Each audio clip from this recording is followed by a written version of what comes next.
যে তাড়াহুড়ো করি এরকম আছে না নাই? আপনারা তাড়াহুড়ো করেন? করবেন না আমার ভাইয়েরা। There is no rushing in সালাহ, সালাতে তাড়াহুড়ো নেই। There is no hastiness in সালাহ, সালাতে কোনো তাড়াহুড়ো নেই। সল্লু সালাতান মুআদ্দি', এমন ভাবে নামাজে দাঁড়াবেন মনে করবেন এটাই হতে পারে আমার জীবনের শেষ নামাজ, ঠিক কিনা? পারফর্ম দ্য সালাহ as if this is your last and final prayer. এমন ভাবে মুসল্লায় দাঁড়ান মনে করেন এটাই হতে পারে জীবনের শেষ নামাজ, this is my last chance.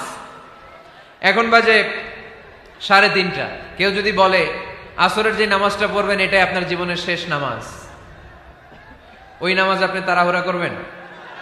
কথা বলেন। আরে কাঁদতে কাঁদতে আপনি শেষ। এত সুন্দর অজু বানাবেন, এত সুন্দর আতর মেখে যায় নামাজ বিছিয়ে পাঞ্জাবিটা পরে আপনি নামাজে দাঁড়াবেন। রুকুতে কি সুন্দর রুকু করবেন, লম্বা সময় সেজদা করে চোখের পানি দিয়ে তো সেদিন আপনার জায়নামাজ আপনি ভিজিয়ে দিবেন, ঠিক কিনা? কেন এমনটা করবেন? কারণ আপনি জেনে গিয়েছেন এটাই আমার শেষ নামাজ, তাই না? তো প্রতিটা নামাজের সময় এই জিনিসটা ভাবলে সমস্যা কোথায়? আমরা যে আরো আধা ঘন্টা এখানকার সবাই বেঁচে থাকবো কোনো গ্যারান্টি আছে?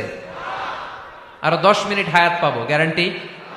5 মিনিট, 2 মিনিট, শ্বাস যেটা নিলাম, ব্রেথ ইন করলাম, এটার ব্রেথ আউট করতে পারবো, কোনো গ্যারান্টি আছে? তো প্রতিটা সালাতের মুসল্লায় যখন দাঁড়াই এই চিন্তাটা আমাদের মাথায় আসে না কেন যে এটাই আমার শেষ নামাজ? সল্লু সালাতান মুআদ্দি'। যখনই নামাজে আমরা দাঁড়াবো আমরা ভাববো হতে পারে এটাই আমার জীবনের শেষ নামাজ, এটাই জীবনের, ভাবা যাবে? আর লম্বা চূড়া রুকু